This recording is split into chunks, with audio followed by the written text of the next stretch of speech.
Alright guys, kani siya guys, di balik kasi siya dali para install siya ang kuan, napa-install siya og Nipro. Testing ko lang boss, sa Nipro boss.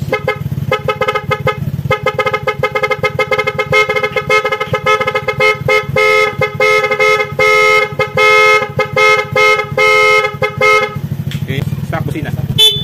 Pinagyan po niya stock. So, ano siya guys, ito ang setup.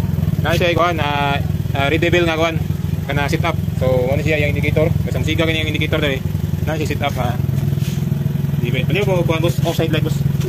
Okay siya. So ibalik stock boss, off dito boss. So on yung stock, so balik sa kuhan boss, ready build. Right, so muna siya itong install sa on na. So off, back to stock.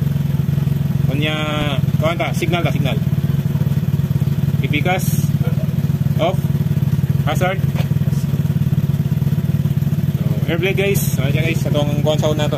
Kita ko ito sa on na, okay na. Magagyan po na ito MDL, lagyan po na rin ang switch sa bus. So wala diri sa side mirror. So may ito setup, wala switch diri. Okay, mara to guys. Thank you. Alright, project mo to garage. Nato diri EDB 160. So ano siya to setup sa switch. So as you can see, sa ingani side mirror, maglisod na kagbutang diri o three-way. So puti na kay kagbutang niya, samok pagid niya, layo pagid siya. So natong pagtagpagi nga diri kita magbutang sa atong switch, PCX, click, EDB. Sa kun sa ngayon net Aerox Inmax diri gina na mo ibutang ang switch. Ubos sa signal light, makakuha mo komportable niya, dali ra siya gamiton.